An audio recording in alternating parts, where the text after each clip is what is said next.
नमस्कार दोस्तों, स्वागत है आपका आज की बड़ी खबर में। आज तारीख है 5 जनवरी 2026, दिन सोमवार। लेकर आए हैं हम मध्य प्रदेश से जुड़ी वो सबसे बड़ी सुर्खियां जो आपके लिए जानना बेहद जरूरी है। और हाँ, चैनल को सब्सक्राइब करना ना भूलें। भोपाल में 16 और 17 जनवरी को आईपीएस एसोसिएशन की वार्षिक मीट आयोजित होगी। मीट के सभी कार्यक्रम 2 दिन तक चलेंगे। पहले सत्र के विषय पर अभी अंतिम निर्णय नहीं हुआ है। पिछले साल साइबर क्राइम, ड्रग्स और ट्रैफिक सुरक्षा पर चर्चा हुई थी। 2000 रुपए के नोट को लेकर आरबीआई ने बड़ा खुलासा किया है।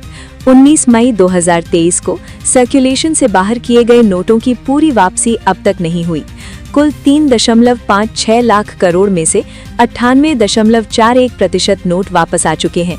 31 दिसंबर 2025 तक भी 5,669 करोड़ रुपए के नोट लोगों के पास मौजूद हैं। भोपाल में सामाजिक सद्भाव बैठक में कथावाचक पंडित प्रदीप मिश्रा ने आरएसएस की तुलना भगवान शिव से की। उन्होंने कहा कि महादेव विष पीकर भी राष्ट्र की रक्षा करते हैं। आरएसएस भी विष पीकर देश की रक्षा के लिए काम कर रहा है। मनरेगा कानून का नाम बदलकर वीबी राम जी किए जाने के विरोध में कांग्रेस ने बड़ा ऐलान किया है। पार्टी ने 10 जनवरी से मनरेगा बचाओ संग्राम आंदोलन शुरू करने का फैसला लिया है।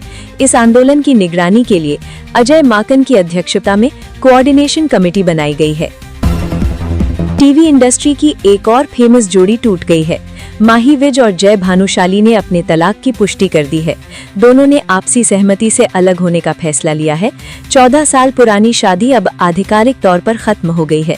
फैंस के लिए ये खबर बड़ा झटका मानी जा रही है।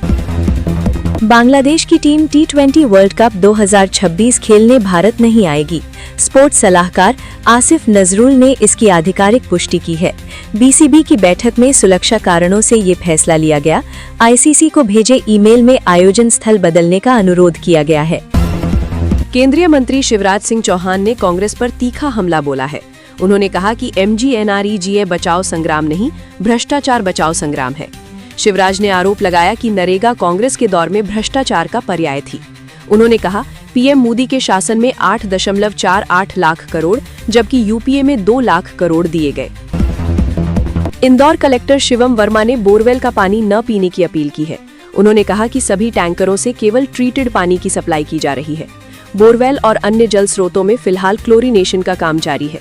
इस दौरान बोरवेल का पानी पीने योग्य नहीं है। सपा महासचिव रामगोपाल यादव ने भाजपा नेता संगीत सोम पर तीखा हमला बोला है। शाहरुख खान को गद्दार कहने पर उन्होंने कहा कि संगीत सोम की ग्राम प्रधान बनने की भी हैसियत नहीं है। रामगोपाल ने कहा कि वो धोखे से एक बार विधायक बन गए थे। उन्होंने आरोप लगाया कि भाजपा का एजेंडा सिर्फ हिंदू मुस्लिम राजनीति। आरएसएस प्रमुख मोहन भागवत ने कहा कि लव जिहाद रोकने की शुरुआत घर से होनी चाहिए। उन्होंने कहा कि परिवारों को बेटियों से खुला संवाद करना जरूरी है। भागवत बोले, बेटियां अजनबियों के प्रभाव में कैसे आती हैं, इस पर सोचने की जरूरत है। बेटियों को जागरूक और आत्मरक्षा में सक्षम बनाना परिवार की जिम्मेदारी है। एक बार फिर अनिल कपूर बन सकते हैं एक दिन के मुख्यमंत्री। फिल्म नायक के सीक्वल को लेकर बड़ा अपडेट सामने आया है। सूत्रों के मुताबिक अनिल कपूर ने फिल्म के राइट्स खरीद लिए हैं। एक्टर खुद नायक पार्ट 2 बनाने के इच्छुक बताए जा रहे हैं। बीजेपी ने राहुल गांधी के वियतनाम दौरे को लेकर हमला बोला है। प्रवक्ता सुधांशु त्रिवेदी ने कहा, राहुल विदेश जाकर भारत के खिलाफ जहर उगलते हैं। उन्होंने सवाल उठाया कि राहुल को विदेशों में कौन और क्यों बुलाता है। बीजेपी ने कहा, कांग्रेस शासित राज्यों में भी उन्हें औपचारिक बुलावा नहीं मिलता। अमित शाह ने तमिलनाडु सरकार को देश की सबसे भ्रष्ट सरकार बताया। पुडुकोट्टई की जनसभा में उन्होंने डीएमके पर जमकर हमला बोला। शाह ने कहा कि अप्रैल 2026 में तमिलनाडु में एनडीए की सरकार बनेगी। उन्होंने तमिल भाषा न बोल पाने पर लोगों से माफी भी मांगी। गृह मंत्री ने तमिलनाडु की धरती को नमन करते हुए भाषण खत्म किया। ईवी बैटरियों की पहचान और ट्रैकिंग के लिए हर बैटरी को मिलेगा unique ID. Ministry of road transport ने बैटरी पैक आधार नंबर BPAN का प्रस्ताव रखा है। ये 21 अंकों का यूनिक नंबर होगा, जिससे बैटरी का पूरा रिकॉर्ड एक क्लिक में मिलेगा। बैटरी के निर्माण, खराबी और रिसाइकलिंग की जानकारी आसानी से ट्रैक की जा सकेगी। सपा मुखिया अखिलेश यादव ने बीजेपी की डबल इंजन सरकारों पर तीखा हमला बोला है। उन्होंने एक्स पर बीजेपी शासित राज्यों की घटनाओं की लंबी सूची साझा की। अखिलेश ने जनता से पूछा कि क्या अब भी सांप्रदायिकता का चश्मा पहनकर वोट देंगे। देश के सबसे स्वच्छ शहर इंदौर के भागीरथपुरा में नर्मदा जल सप्लाई के बाद अब बोरिंग का पानी भी दूषित पाया गया है। नगर निगम की लैब जांच में बोरिंग के पानी में फीकल कोलीफॉर्म बैक्टीरिया की मौजूदगी सामने आई है।